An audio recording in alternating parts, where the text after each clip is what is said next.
Dr. Sabo, thank you very much. Once again, I'm here for my talk, which I do once a month. So today, the topic is pertaining to inland waterways. It's a resource which India is blessed in good measure. And for all of us, rivers are revered. It's a sense of joy, great feeling we have when we see a river which is flowing, which is carrying cargo, which is carrying passengers, boats are plying up and down. And that has been the case, in fact, before road transports and rail transportation came to India. Rail traffic came around 1850. Trucks started coming on the road around 1900. So in the last 125 years, we have had water, railways, and road. I'm not including air in this at this point of time. So these modes of transportation were in the country. But what happened is the rail and road overtook waterways. Waterways, when we became independent, we forgot waterways. We neglected them, we ignored them, and many other countries were nurturing their waterways to make sure that a lot of their passenger traffic as well as cargo transportation takes by waterways, especially within the country, inside the borders of the country. Now, as I told you, we neglected the waterways for quite some time. Recently, there have been some efforts to revitalize it. And I hope this revitalization brings in some effort to also reduce our carbon emission. Water transportation is the most environment-friendly mode compared to road and rail.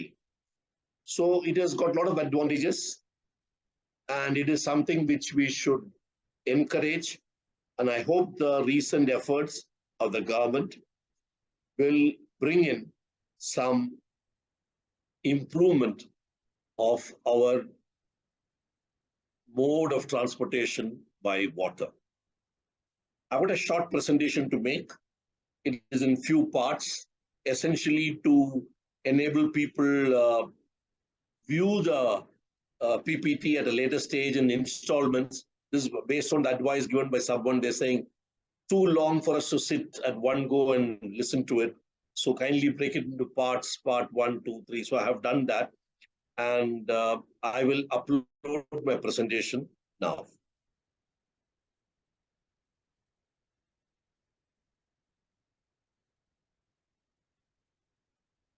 So you can see my presentation now.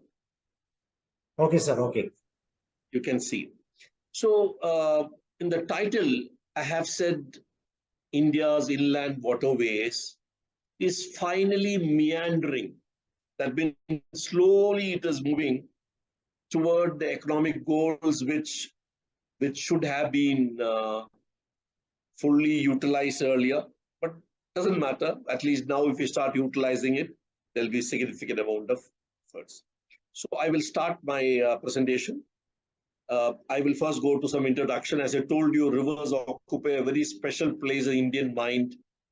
It is linked to our civilization, traditions, religious festivals, family rituals, and even historic trade routes were taking place from a place through river, and then they entered to the sea, and then they went overseas. In fact, India's maritime history says as early as 3000 BC, rivers and coastal seas have been used for transporting cargo and passengers. If it is long distance, it was wind energy. If it is a short distance, it was by rowing, by manual efforts. Steam-powered ships came in India around 1850s. Obviously, they were from the West. They came from abroad. And when they came to India in 1850s, They were used initially as ferry crafts in our big rivers, and also for conveying British authorities wherever they wanted to go. They went by their boats, and they preferred to use steam-driven ships. Those days, steam-driven ships, and in a very limited manner, they were used for trade. So the initial set of ships which came were largely used for passenger traffic. When railways started, almost at the same time, again brought in by the Brits during their rule, it offered a faster mode of transportation. And it gave better connectivity, because rivers don't reach every place, but the railways could be designed to reach every city, every town. So the use of waterways reduced when the railways came. In 1900, road traffic started with using heavy trucks and making door-to-door service possible, and the use of waterways further reduced. The entire 20th century witnessed a steady decline in use of inland waterways in India, while many other countries in the West were utilizing it far higher than us. Why West? Even our own neighbor, then East Pakistan, which became Bangladesh in 1971, their utilization is multiple times of what we are using. So we had allowed the rivers to go into non-utilization mode. And now, because of global warming, there's a pressing need to reduce carbon emission. And when you use river transportation, your carbon emission is less, because the amount of fuel you will use is less. It's very environment friendly, and therefore inland water transportation, which is short form is IWT. IWT offers an alternative at this point of time to an environment friendly operation. So why is IWT more important? I will just talk about in the next part. Sorry. Let me minimize this.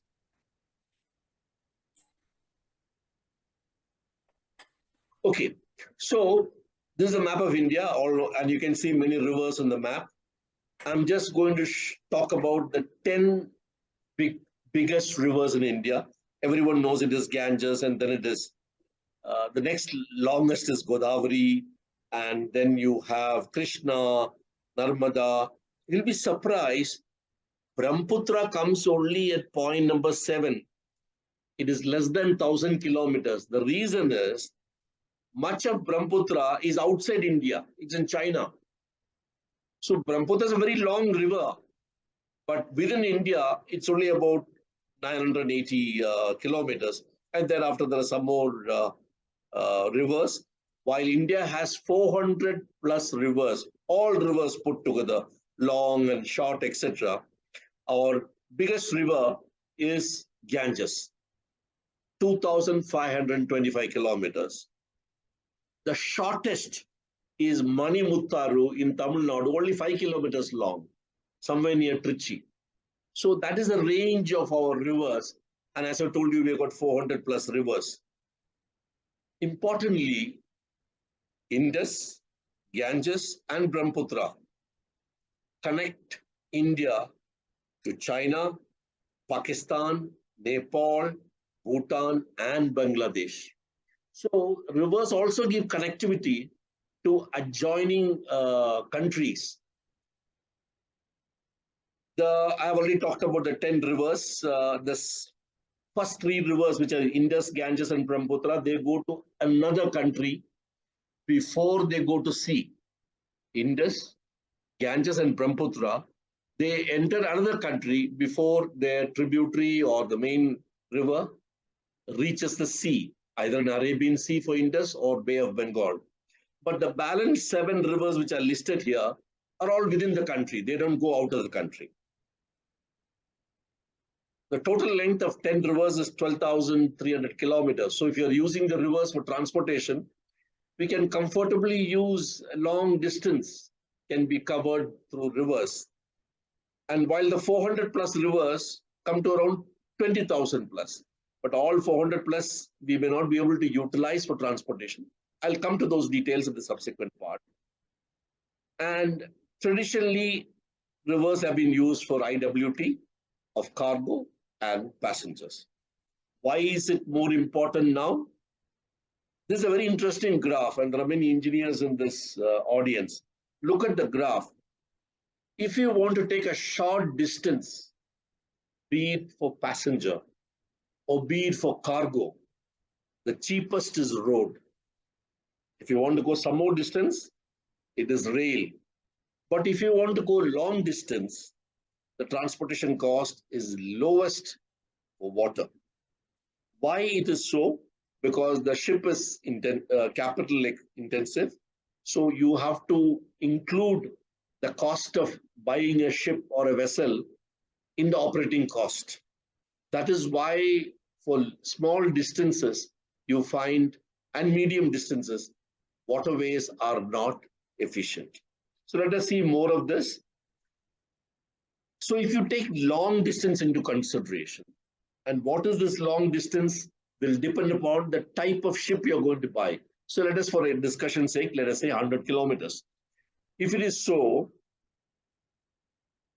it is cheaper than road and rail by 30% and 60% respectively.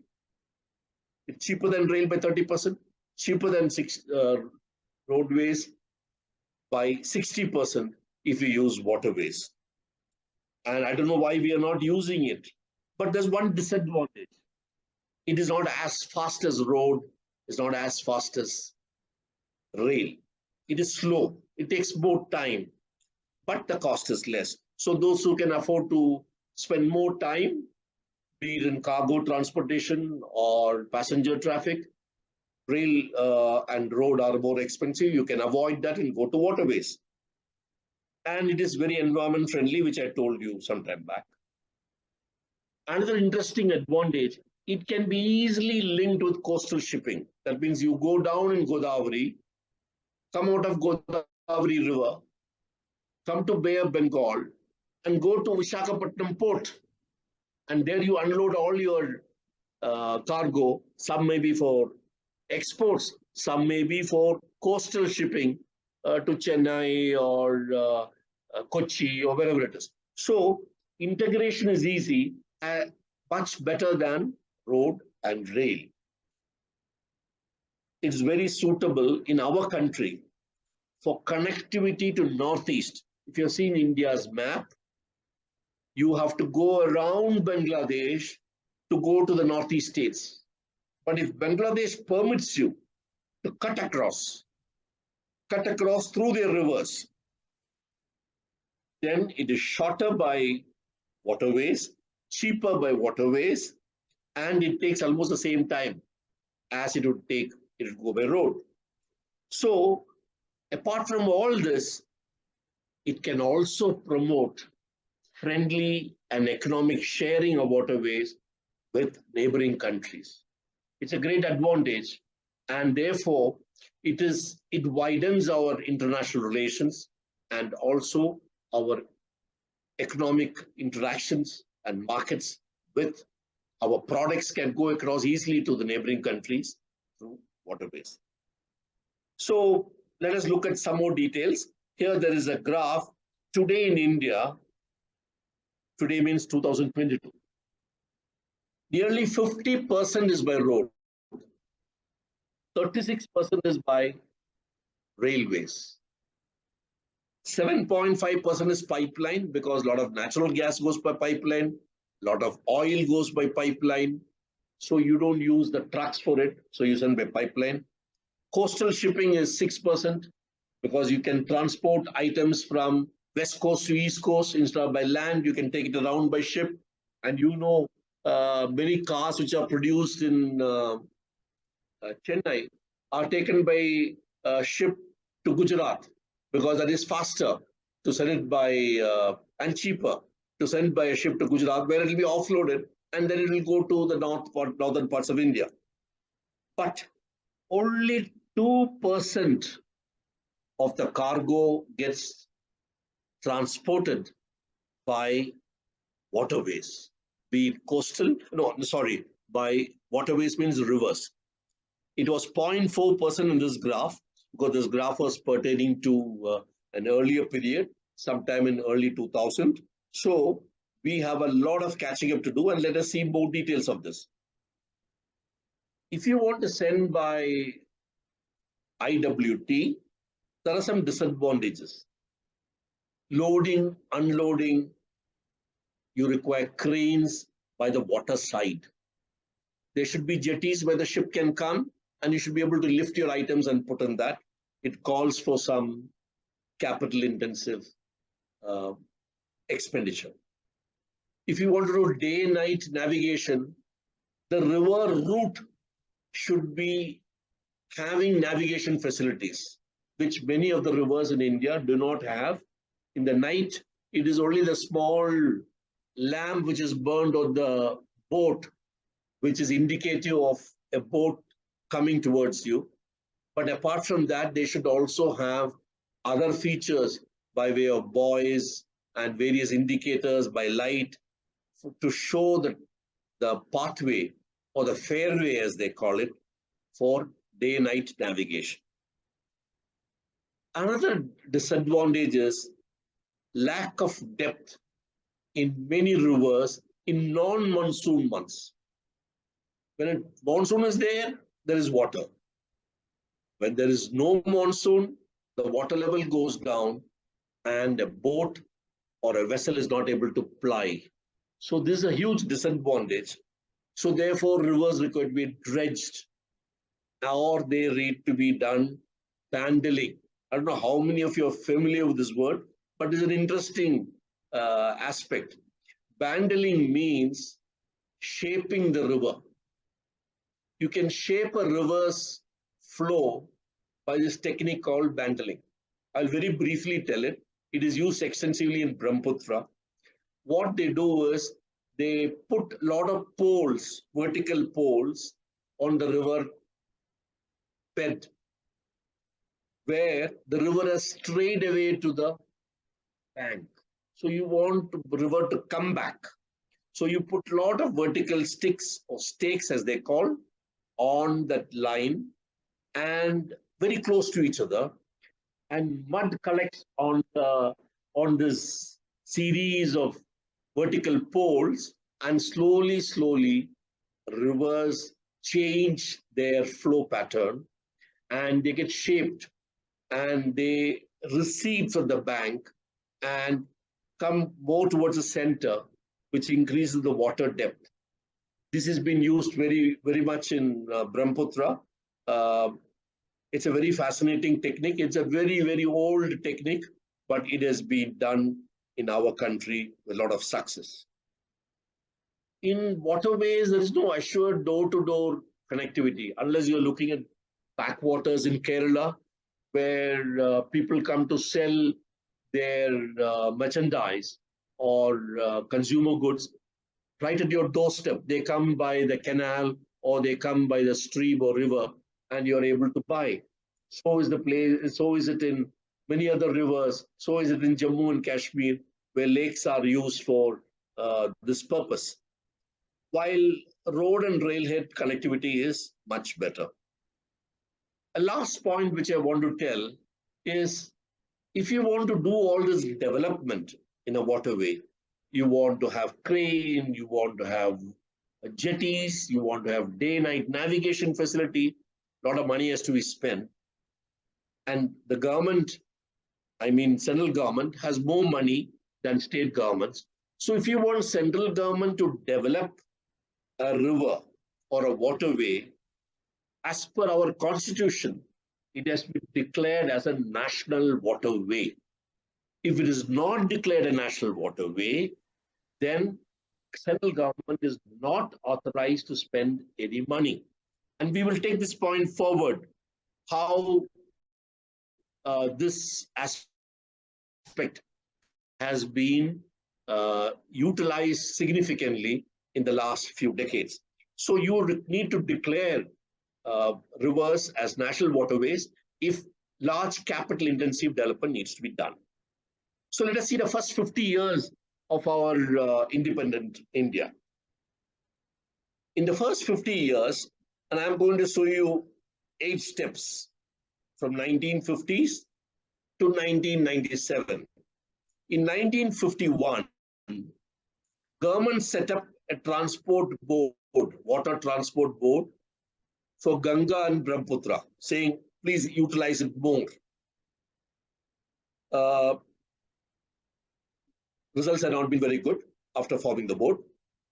Then they said this board has to be merged with the ministry. So they merged this board with the Ministry of Shipping in 1965. In 1967, they found that the Ministry of Shipping has not come out with good results. So they took over a private company called River Steam Navigation Private Limited in Calcutta. And they made it a public sector called Central IWT Corporation. Because this private company was running a lot of ferry crafts in West Bengal. Then they ran into some financial problems after we became independent. But a lot of funding was stopped by their parent company. So they went bankrupt and government took over and they formed a central PSU. Then in 86, most after 40 years of our independence, we realized that you require a dedicated body to coordinate all this. It cannot be done by the ministry alone. So they formed an organization called IWAI, Inland Water Authorities of India. And law was passed out, and they said this will develop the waterways with states. That is how the first time the central government stepped into developing waterways. Initially, they said 50-50. State governments put 50%, central government will put 50%, which was revised after some poor experience. In 2002, they revised it to 100% by center for Northeast states and 90% by center for all other balanced states. So essentially, waterways shifted to the central government's domain for capital intensive development. I need to point out operation of waterways for cargo and transport.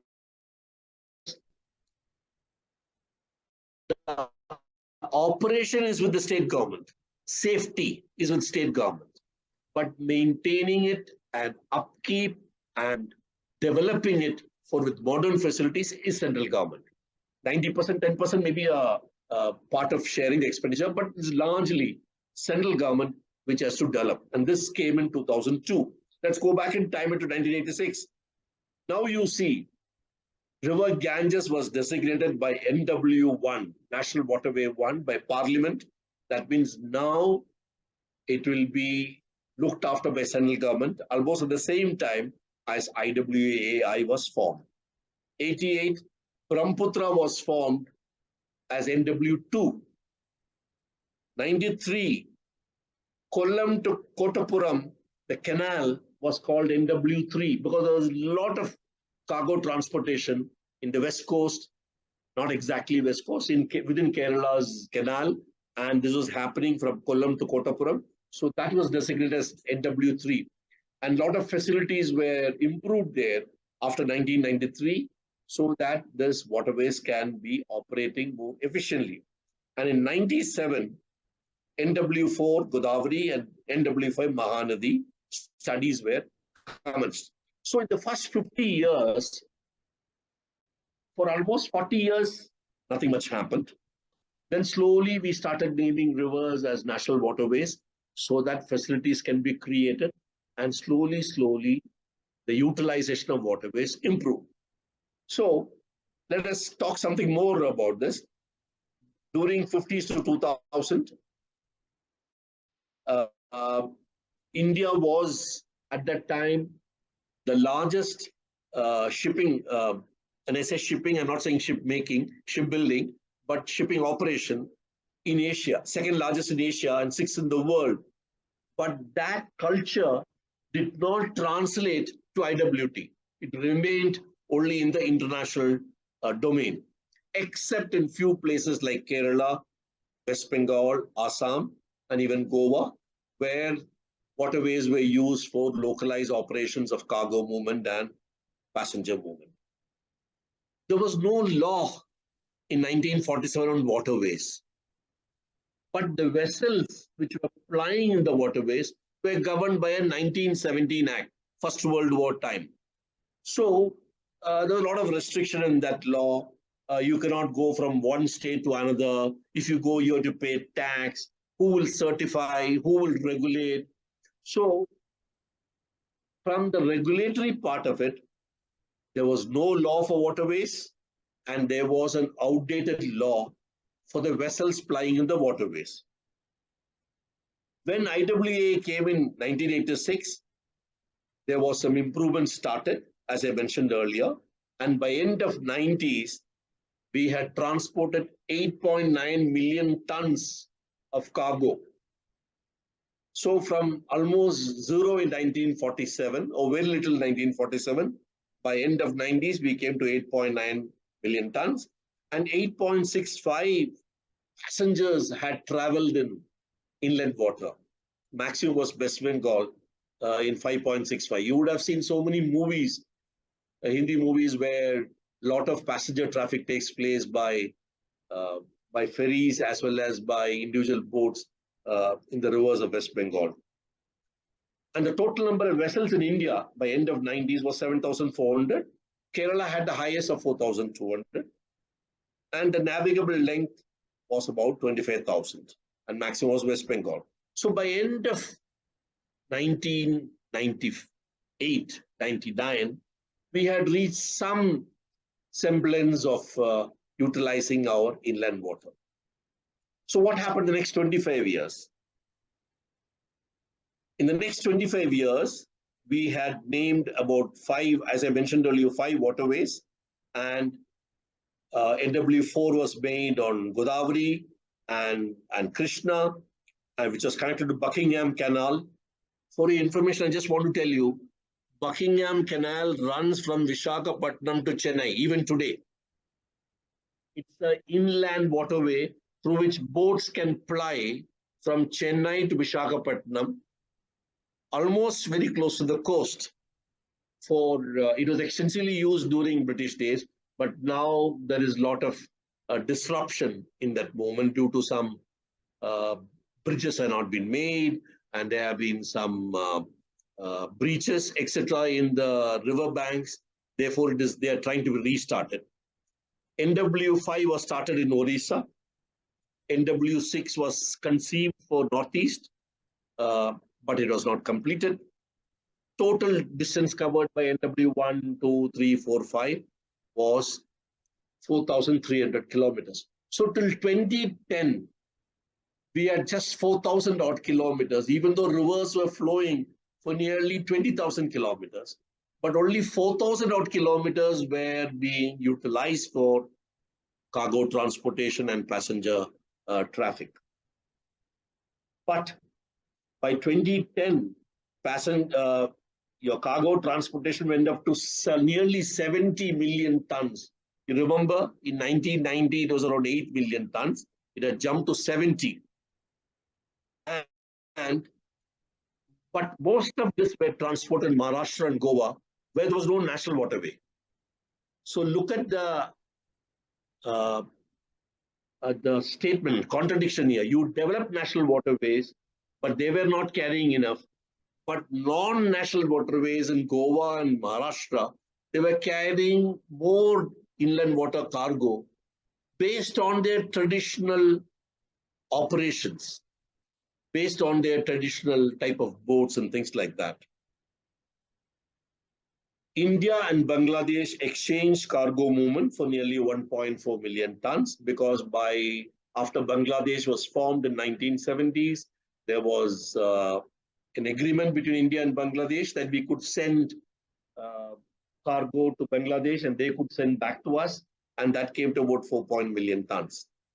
Now, after some more time, you found the number of waterways became, by 2015, it became 13 national waterways.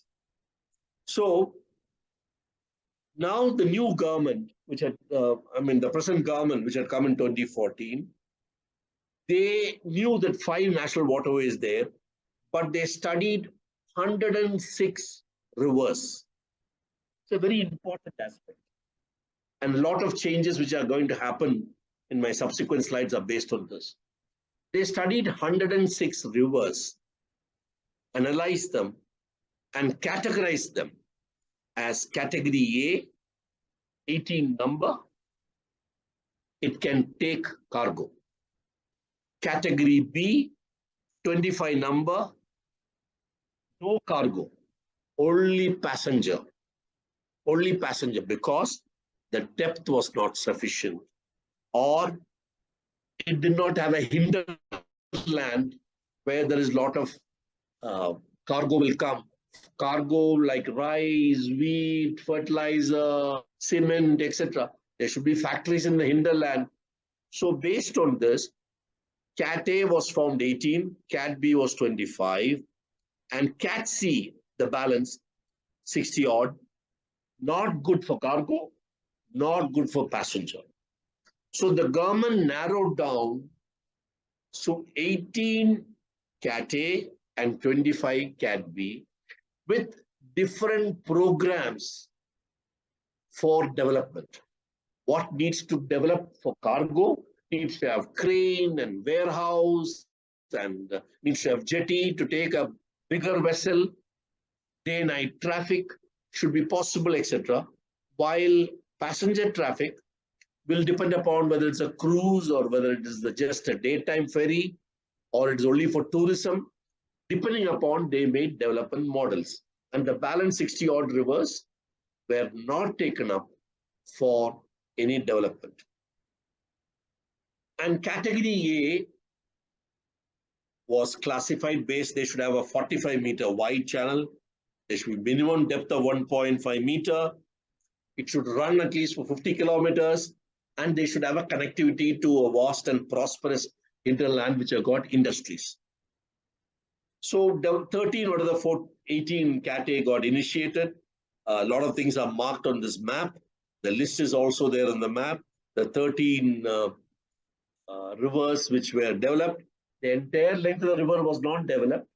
Sections of the rivers were developed depending upon where the cargo can come, based on where there was a factory nearby or there was agricultural production nearby, based on that. So 13 rivers were identified and developed. And a new Waterways Act 2016 was promulgated. I told you at independence, we didn't have any law pertaining to waterways. Who will look after the maintenance? Who will look after the development? Who will look after the operations? Who will look after the safety? Which all type of vessels will be allowed for day and night? Which will be permitted only for day? So many things were promulgated in the Waterways Act. And a new act for Indian inland vessels were also promulgated. And there's a very interesting concept. I'll touch upon that concept a little later. But the type of vessels and the design part of it, construction. Please remember, if you want to transport cargo in inland water, it has to be a flat bottom vessel. That means it should not go deep into the water. It should be flat bottom. Just like you have flat bottom trucks, you have trailers flat bottom. Similar to that, the boat also should be flat bottom so that when it is loaded with cargo, it doesn't sink much because the river can give you only 1.5 meter depth. That is the minimum. During monsoon, it will go to 2, 2.5, etc. And the Assam's state government got a huge World Bank loan of $88 million for developing their inland water target, because that is where a lot of focus has been given, because connectivity to Northeast was considered as a very important aspect. Now, out of the 18 waterways, which we talked about. 16 were operationalized out of the 23. First was 5, then 18, total became 23. 16 got operationalized by 2020. 7 are still under development. Now started the development, multimodal. That means you build terminals where huge trucks can come, unload, and the items can be loaded onto a riverine vessel, which can take it by the river to another place without having to run the truck by road. This was done for Ganges, and I'm showing here where all the terminals have been built in Haldia and Sahibganj. Similarly, it's going to be built in Assam and West Bengal for Brahmaputra. There was a village, freight village created Varanasi. You may have seen this being inaugurated sometime back by the Prime Minister, where railhead and road converged so they could have multimodal operation of transportation. And they achieved a cargo movement of 73 million tons in that year, and a passenger traffic of 14 crores. It's a huge jump, and also made regional connectivity to Bangladesh, Myanmar, Bhutan, and Nepal. I'll talk more about it a little later. And to encourage industries using this, they reduced the GST from 12% to 5% if you use waterways. So there was an attraction for industries to use waterways. GST was less, and it was also environment friendly, and it was possible to export your items to other countries if the river is connected to other countries, which we will see subsequently. So a bit about traffic, passenger traffic, very interesting data. I told you 14.5 crores passengers are there, and they're only from 9 states. You can see it in the map. Assam, West Bengal, Orissa. There is no Chennai. There is no Andhra Pradesh. But on the West Coast, Karnataka, Kerala, Maharashtra. So from these 9 states, you are able to get 14.5 crores of passengers in 2021. Maximum was West Bengal, 8.2 crores. Kerala was 2.28, and Maharashtra was 1.91. And in the small state of Mizoram, that's here, in the small state of Mizoram, there were 10 million passengers in 2021. That is 1 crore. So if you could use river transportation extensively, then from the mainland, so you don't have to go by road around Bangladesh and reach here. You can come by river through Bangladesh to Northeast. That is the focus we're going to speak about now. So let us go to how the regional connectivity is to Bangladesh, Nepal, Bhutan, and Myanmar. See, what is in cream color is Bangladesh. And you can see Ganges this is Ganges flowing towards Calcutta, but a tributary goes to Bangladesh. This is Brahmaputra blowing from Assam, but it goes completely to Bangladesh. So both Ganges and Brahmaputra connect to Bangladesh, to our mainland, both on the western side and the eastern side. So if you take a river, you can go via Bangladesh to Brahmaputra and then go to Assam, or go through another tributary this way and go to Manipur or near Manipur, Meghalaya, or you can go to other northeastern states. So that is the focus given. So let us see some details. Right from 1972, there have been protocols between Bangladesh and India. There's been renewed many times. The last was in 2020 for 5 years. But these renewals tell you specific route and specific stop. These boats of India plying in Bangladesh or Bangladesh boats plying in India, they have specific stops where they can unload and load. And the cargo mostly contains coal, fertilizer, LPG cylinders, wheat, rice, stone chips, and any dimensional cargo, which the industries have made some equipment, which to transport by road is a huge problem because some of the roads towards northeast are not very wide. So best is to send by river. So over-dimensional cargo, especially to refineries which are located in Assam and many other industries located in northeast, they could send by river. So in 21-22, 3.6 billion tons went via Bangladesh, and 5.43 was the load sent in 22-23. So it is increasing, and there's a lot of benefit to northeastern states because we have started utilizing the waterways with the permission of Bangladesh, sending it through Bangladesh rivers. But it doesn't come that free. We are given a commitment that we will dredge the river in Bangladesh, keep it deep enough for all our cargo to go, and 80% of the bill we will take. Bangladesh will pay only 20%. So the government has worked out, even if we spend 80% of the money for dredging the rivers in Bangladesh, we will benefit by sending it by river rather than by road, which leads to more time, more congestion on the road, more carbon emission, etc., etc. Let's see, this is a very famous cruise, which I'm sure you people have read it, read about it in the paper. In the month of January, there was a cruise on Ganga. It started from Varanasi, followed the red line, went along like that, came to Calcutta, went to Bangladesh. From Bangladesh, it came to Brahmaputra, and it came to Dibrugarh in Assam. It was a 51 days cruise, which covered 3,200 kilometers, covered 5 Indian states and Bangladesh. And the vessel carried 36 passengers. The only thing is it's very expensive. It is costing more than 50 lakhs for one passenger.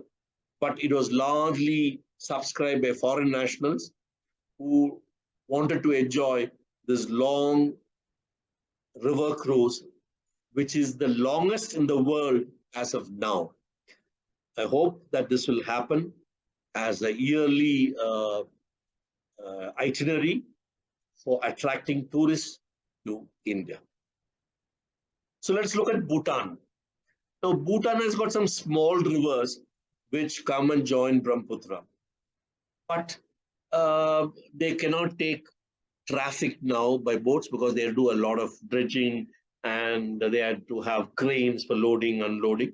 So what has been decided is, you see this black line, Bhutan will bring all the items by road up to a place called Dhubri, and from there it will go by river to Bangladesh, and from Bangladesh it will get exported or it will be consumption of for Bangladesh. So Bhutan has signed this in 2019, as I told you, initially by road and later by Brahmaputra. And the Dhubri will be single point exit entry for Bhutan. And the operation started in July. And about 900 vessel loads have crossed through this agreement in 2022-23, and they have transferred about 1.9 million tons.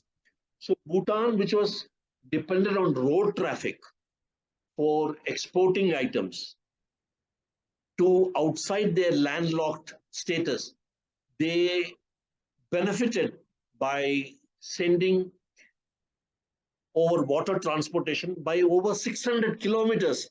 They went by water. You see the red line, 600 kilometers. And the initial 160 kilometers was by road because there they had facility for loading onto a water vessel, inland vessel, and then it could go to Bangladesh. So let us look at Myanmar now. Very interesting. Myanmar, you cannot go by river. You can go only by sea. I'm making a distinction here.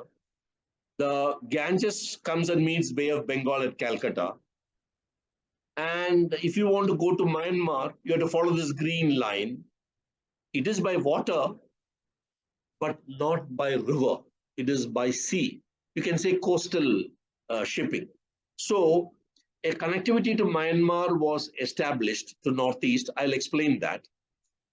What they did was, what they signed an agreement. It was signed in 2010, but because of Myanmar's political status and due to very uncertainties, this project could not get completed. But it just got 90% completed now. From Calcutta to their Sitwe port, it will come by vessel, and I will tell you what type of vessel it will later. Then it will go by a river, a Myanmar river, to a place called Paletua, and from there it will go by road to Mizoram. So the shortest way you can go to Mizoram, instead of going all around Bangladesh and then coming up to here by road, government has an agreement with with Myanmar to follow this route. Of course, the last road link still is not complete because of some time and cost overruns as well as some political uncertainty. But I want to tell you, this vessel which will run from Calcutta to Sitwe is not by river. It is by sea, but very close to coastline. So the government did a modification to the Inland Vessel Act that vessels which are originally designed for rivers or riverine operations can go to sea, go along the coast, not beyond 5 nautical miles. 5 nautical miles comes to 9 kilometers. So you can't go beyond 9 kilometers, but along the coast, hugging the coast, you can go along the coast as a coastal operation. And they made some changes to the specifications of those vessels, which can do both riverine operation as well as coastal operation. Those vessels have been deployed for connectivity to Mizoram. With this, Mizoram will hugely benefit when this roadway is completed, and a lot of exports which can happen from Mizoram will easily go to either to Burmese port or to Indian port, and from there will go elsewhere, or Indian goods which have to reach Mizoram can take the waterway. Now I'll come to Nepal, which is the last country which I'm talking about. There are a couple of rivers which are flowing from Nepal to Ganges, but they are not very well developed. Like in the case of Bhutan, they can't take inland vessels. So what the government has done, all rivers of Nepal come to India and then go to sea. They drain in Bay of Bengal after merging with Ganges. All the rivers of Nepal, 2-3 rivers, you can see a couple of them in the map. And Nepal and India have had waterways agreement for last 170 years, including during pre-independence days. And now in 2019, they made a new agreement that Nepal can operate its vessel in Ganges through fixed route, fixed ports of call, and send their items to Calcutta, and then it will go to export. Up to the point of loading, they can send by truck. Today, they are sending everything, or they were sending everything by truck from Nepal to Calcutta by road. To cut short that, they could come to few identified points. It is shown here, Sahibganj and to Patna. They can send items, and thereafter they can take the riverine operation.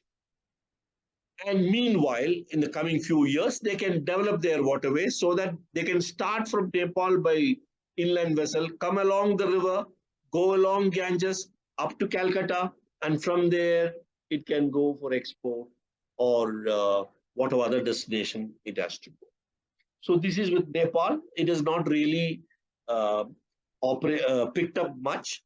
It is yet to find sort of stability in its operation.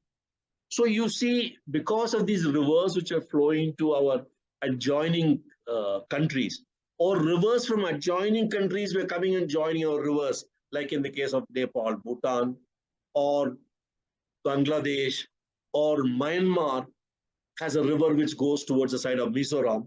we were able to utilize, develop new connectivity to our northeast, which was otherwise very far and was strategically uh, connected only through roads. Otherwise, now they can get connected through rivers also. So with this, the government set economic targets for inland water transportation by 2030.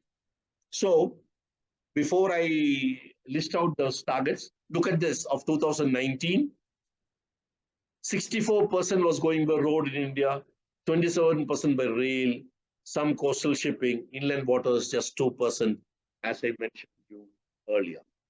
Now the government has identified targets for 2030. They said cost advantages we should use much more than 2%. China uses 47% by waterways. Look at the profitability of Chinese industries. 47% of their cargo goes by rivers. In India, it is 2%. 40% in Europe, 30 odd percent in USA, and 35% in Bangladesh. So we are not using our rivers the way we should. We are neglected, we are ignored, we have to revitalize, and we have to build up to be profitable for our industries to be competitive in the international market. If you're going to send all your goods by truck and rail to Bombay port or Kochi port or Calcutta, Vizag, wherever it is, and then export it, your logistic cost is high. You should use our riverine path to make sure transportation cost is reduced and we become more competitive in international market, and we are able to have more exports. So one of the reasons why our logistic cost has been very high in India is because we have been depending only on road and rail. So the government made a document called Maritime India Vision 2030 document, very nicely written document. And in that, some targets have been specified. I'll just run through them. First is they said we want to have passenger services and roll off, roll on. That means you're able to load by some trucks onto ferries and they can drive away from that, especially from Gujarat. I'll show you the plan. So the government is looking at connecting Gujarat's various towns from Oka, Jamnagar, Veravel, etc. to JNPT in Bombay by this roll-off, roll-on method, including for passengers, and thereby save a lot of time rather than coming by road all around and reaching here in Bombay. So this is one of the plans which have been made by the government by 2030. And the coastal shipping, in fact, has increased from 75 million tons to 133 million tons in the last 7-8 years. And as I told you, the rules for vessels, riverine vessels, have been modified that they can operate within 5 nautical miles or 9 kilometers by some extra strength in their hull, extra structural rigidity in their hull. They'll be designed like that, they'll be certified like that, and they'll be free to operate both in the river as well as the coastal route, but within 5 nautical miles. This is much higher efficiency is expected than road. Then the government said, let's do Kochi Metro integrated with waterways. Many of you may be interested in seeing this map. So this is the plan of Kochi Metro, which you know is running from Alway towards the city. And they have identified many waterways, many backwaters, which are connected finally to, of course, to the sea, but they are also connected to the near the metro points. So there will be a linking between Kochi Metro with inland water services. I understand it has been recently started in a couple of places, and it is slowly picking up, but the initial response of the public has not been very good, but I'm sure it will pick up after some time. Then The government said we will increase the national waterways from 16 to 23. I mentioned this earlier. Cargo will go from 73 to 200 million tons. That is what the government's plan is by 2030. And modal share, which I told you is 2%, will go to 5% by 2030. And passenger traffic will go from 14.5 to 70. And much of this passenger traffic will be pertaining to tourism.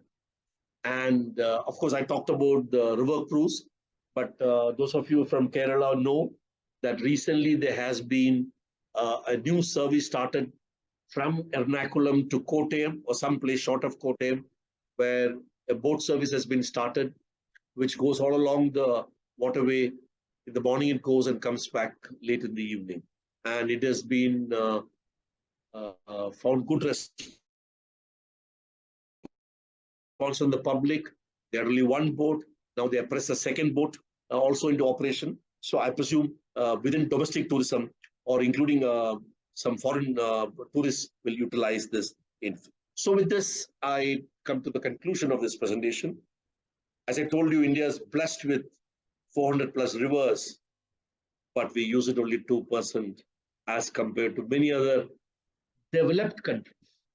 China, USA, they're all benefiting by IWT in their logistic cost, while we are suffering in our logistic cost because we are not utilizing waterways. As I told you, it has been ignored for 50 odd years. Now slowly there has been some awakening, some revitalization. 23 rivers as CATE, 18 have been developed, 5 more are remaining. I'm sorry, 16 have been developed, 7 more are remaining, and 25 have been identified for CAT-B, which is for tourism and passengers. Infrastructure, the capital-intensive infrastructure is being created. Regional connectivity with Bangladesh, Nepal, Myanmar, and Bhutan has been created. It started. I hope it will pick up. Government has brought in new laws for waterways and the vessels. And the target set for 2030, I think, seems to be doable. Be it 200 million tons of cargo, or passenger traffic of 70 crores, or 5% share of transportation as compared to road and railways. And this is very important because IWT offers the most environment-friendly mode, which is the need now in view of high carbon emission otherwise by transports, and there's a requirement to reduce the carbon emission, which we talked about last time, to control the global warming. So it is India's commitment towards reducing carbon emission. One of the methods is shift transportation from road and rail to rivers, so that carbon emission caused by road and rail is reduced significantly, and we have a much more cheaper way of transporting it. So as long as you have time for transportation, use waterways. In waterways, you can't go very fast unless to northeast, where the path is shorter.